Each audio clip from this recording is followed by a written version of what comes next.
Good morning students. आज मैं बात करने वाला हूँ बॉयंसी जो फोर्स होता है उनके बारे में। लेकिन उससे पहले जो कल हम लोगों ने जो टॉपिक पढ़ा था क्या था कि प्रेशर और थ्रस्ट क्या होता है, तो उन पे बेस एक न्यूमेरिकल है जो कि आपके एनसीईआरटी बुक के सॉल्व एग्जाम्पल में दिया हुआ है। ठीक है, तो उस एग्जाम्पल के थ्रू हम लोग समझने की कोशिश करते हैं कि जो प्रेशर है वो एरिया पे कैसे डिपेंड करता है, अलग अलग एरिया पे कितना प्रेशर अप्लाई हो रहा है। तो हमने क्या कर रखा है, ये जो क्वेश्चन दे रखा है, एक कोई वुडन ब्लॉक है और वहाँ पे जो उसका क्या बोलते हैं लंबाई चौड़ाई ऊंचाई जो उसका डायमेंशंस है वो दिया हुआ है, और वुडन ब्लॉक का जो मास है वो 5 kg है।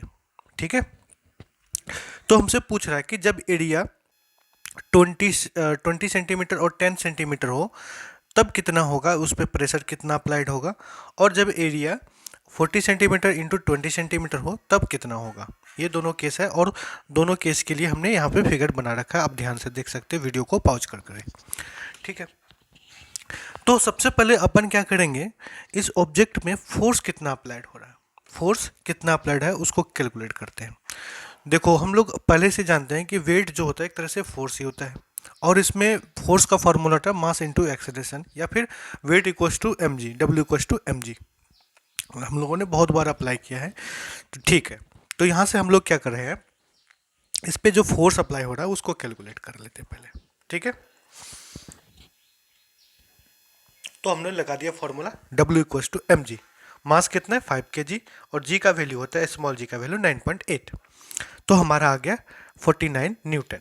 जो फोर्स लग रहा है इस ब्लॉक पे, टोटल फोर्स इधर से या इधर से जैसे भी हो, फोर्स तो उतना ही होगा जितना उसका वेट होगा। तो वेट और फोर्स कितना हो रहा है, जो थ्रस्ट जो भी बोल सकते हैं आप, कुछ भी बोलो, तो यहाँ पे हो रहा 49 न्यूटन।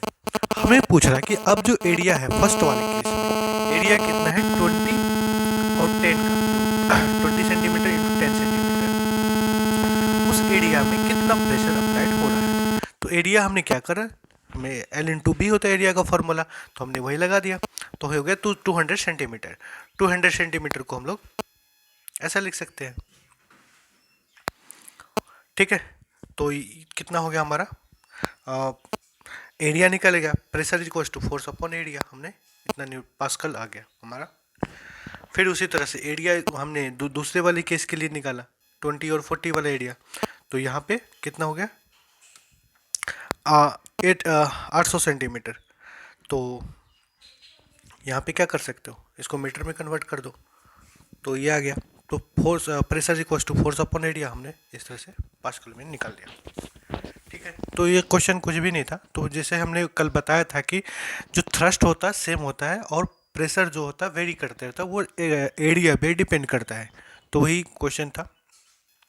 चलो, तो हम लोग चलते हैं नेक्स्ट टॉपिक की तरफ। टॉपिक ये है कि अगर हम क्या चीज करते हैं, जैसे कि अगर कोई चीज़ को पानी में इमर्ज कर देते हैं, पानी में डुबो देते हैं, तो क्या होता है जो उसका एक्चुअल वेट है, अगर सरफेस से बाहर पानी से मतलब पानी के ऊपर जो होता है, पानी के अंदर वेट कम हो जाता है। ऐसा क्यों? अगर जब हम तैरते हैं हमारा जो एक्चुअल वेट होता है, जब तैरते हैं तो पानी के अंदर हमारा वेट कम हो जाता है। ऐसा क्यों? तो उसको समझने के लिए हम कुछ एक्सपेरिमेंट करते हैं, उसके थ्रू हम लोग समझने की कोशिश करते हैं।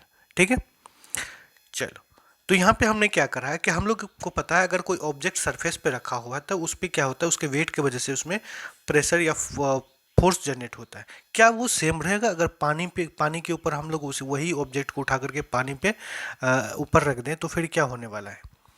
तो क्या मैं क्वेश्चन पूछ रहा हूँ यहाँ पे कि डज फिनोमिनन रिमेन सेम, क्या जो सरफेस पे हो रहा है वही चीज़ यहाँ पे भी होगा, या फिर जितना प्रेशर सरफेस पे हो लग रहा है उतना ही प्रेशर उस पानी में या लिक्विड में लगेगा? तो इसको समझते हैं। तो जो फोर्स होता है एक्चुअल में, फोर्स पानी जो है, पानी के नीचे से एक फोर्स लगता है, और वो पानी क्या करता है, एक तरह से प्रेशर लगाता है। तो कितना प्रेशर, क्या होता है प्रेशर, उसको समझने की कोशिश करते हैं। एक और एक्सपेरिमेंट हम लोग यहाँ पे करने वाले हैं। चलो, यहाँ पे क्या करते हैं, हम एक बीकर को कंसीडर करते हैं। ठीक है, एक बीकर लिया हमने, तो बीकर में क्या होता है कि जो प्रेशर होता है बीकर के चारों ओर, जितने भी चारों ओर क्या करता है, प्रेशर अप्लाइड करता है।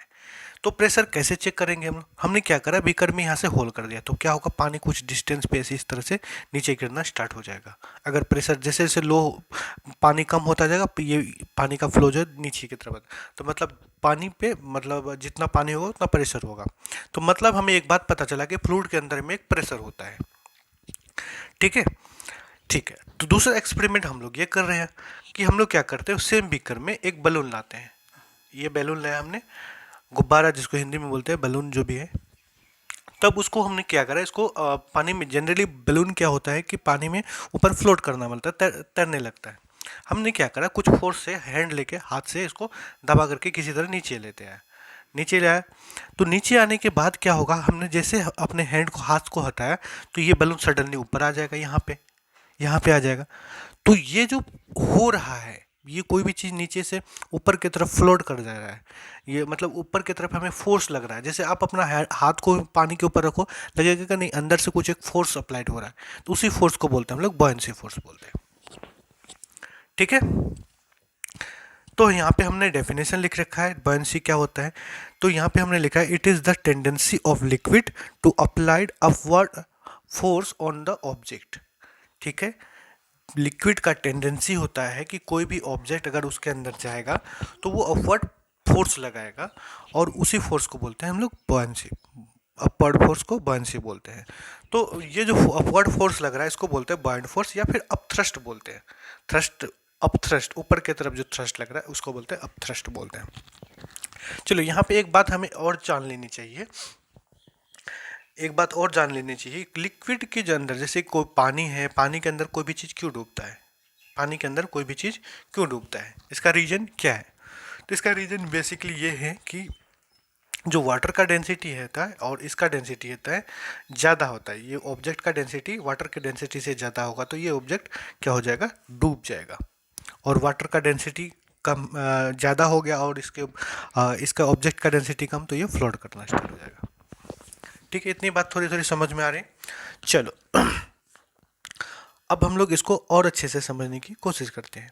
तो हम लोग यहाँ क्या करेंगे, जो आपके एनसीईआरटी के बुक में एक कुछ एक्सपेरिमेंट बोल रहा है, उस एक्सपेरिमेंट को हम लोग कर रहे हैं।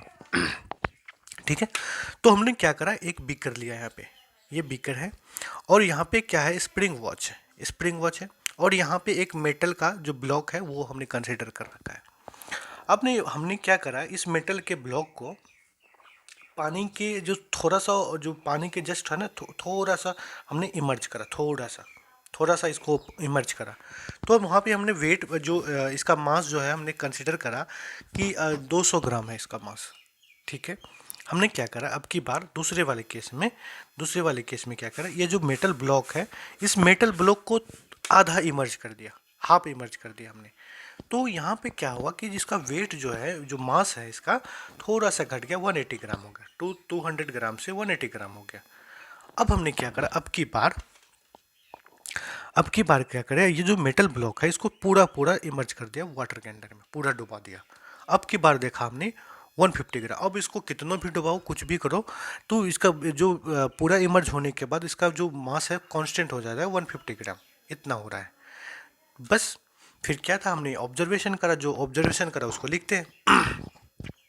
तो हमने ऑब्जर्व किया कि जब when more and more volume of the object emerge in water, its weight continuously decrease. मतलब क्या हुआ, जैसे जैसे हम लोग क्या करेंगे, ऑब्जेक्ट का जो वॉल्यूम है, अगर पानी के अंदर जैसे जैसे हम लोग क्या करेंगे, इसको डुबाते जाएंगे, तो उसका जो मास है इसका डिक्रीज करता जाएगा।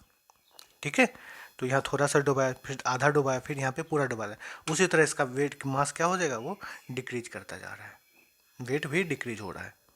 ठीक है, दूसरा ऑब्जर्वेशन हमने ये किया कि जो मैक्सिमम हो रहा है, इसमें जो मैक्सिमम वेरिएशन आ रही है, मतलब मैक्सिमम इसमें एक तरह से बोलते हैं वेट में जो चेंजिंग आ गई, इसके बाद अब ये मैक्सिमम है, अब चेंज नहीं हो सकता। तब हुआ जब पानी के अंदर हमने पूरा का पूरा इस मेटल ब्लॉक को डुबा दिया। तो हमने वही लिख रहा है, maximum change in weight is attain when volume of object is submerge, मतलब पूरा का पूरा हमने डुबा दिया। और थर्ड जो ऑब्जर्वेशन हमने करा, weight reduce take place due to upward force provided by the liquid is called बर्न फोर्स। जो लिक्विड के अंदर जो ये वेट जो रिड्यूस हो रहा है किसकी वजह से हुआ कि ये नीचे से जो ये फोर्स लगा रहा है लिक्विड इस मेटल ब्लॉक के ऊपर, उसकी वजह से हमारा वेट में कुछ कमी आ रही थी।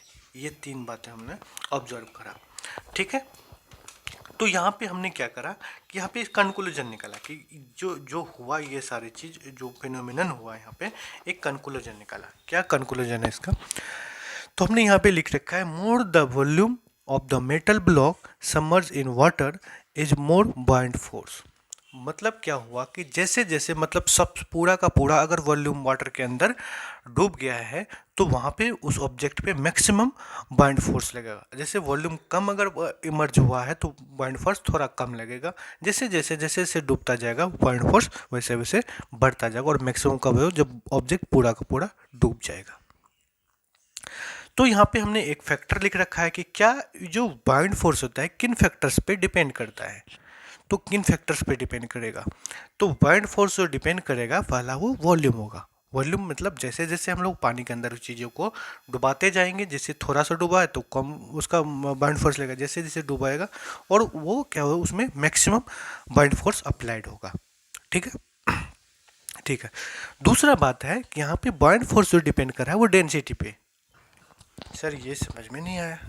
हाँ समझा रहा हूँ अभी। देखो यहाँ पे क्या हो रहा है जैसे कि आप यहाँ पे क्या करो प्लेन वाटर जो हमारे यहाँ पे जो रिवर वगैरह होते हैं ना डैम वगैरह वहाँ पे तैरने की कोशिश करो और फिर ओशन वगैरह में समुद्र में तैरने की कोशिश करो। तो एक्चुअल में होता क्या है कि जो वाटर का डेंसिटी होता है समुद्र में ज़्यादा होता है, ठीक है। और यहाँ पे जो हमारा प्लेन वाटर जो नॉर्मल वाटर होता है वो अच्छा वाटर जो पीने वाला तो उसका डेंसिटी कम होता है। तो क्या होगा कहाँ पे तैरना आसान होगा क्योंकि डेंसिटी जो है यहाँ पे ज़्यादा है तो यहाँ पे ओशन में तैरना बहुत आसान हो जाता है और यहाँ पे क्या हो जाएगा तैरना थोड़ा सा मुश्किल होता है प्लेन वाटर में। तो ये डेंसिटी वाटर के डेंसिटी पे भी डिपेंड करता है, ठीक है। ठीक है। तो ये था हमारा बाइंड फोर्स का जो भी था हमने पूरा ओवरऑल पढ़ा। तो आपका जो रिमेनिंग टॉपिक बचा है एक आर्किमिडीज प्रिंसिपल है और रिलेटिव डेंसिटी है, 2 टॉपिक बचा हुआ है। तो हम लोग अगले लेक्चर में पढ़ेंगे। एक्चुअली है क्या कि प्रॉब्लम कहाँ क्रिएट होता है जब वीडियो का साइज काफ़ी ज़्यादा होता है तो अपलोड होने में काफ़ी ज़्यादा प्रॉब्लम हो जाती है, तो इसलिए हमें 10-15 मिनट का वीडियो बनाना पड़ता है। कोई बात नहीं, 2 टॉपिक बचा पड़ा है इस चैप्टर का। तो हमारा 2 टॉपिक मतलब नेक्स्ट लेक्चर में आपका ख़त्म हो जाएगा, ठीक है ये लेसन।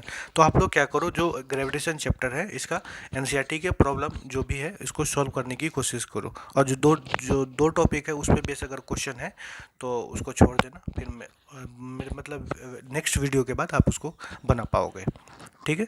तो कोशिश करो सारे न्यूमेरिकल्स को अटेंड करने के लिए, अच्छा रहेगा। खुद से करोगे तो ज़्यादा बेटर है, ठीक है। तो मिलते हैं हम लोग नेक्स्ट वीडियो में।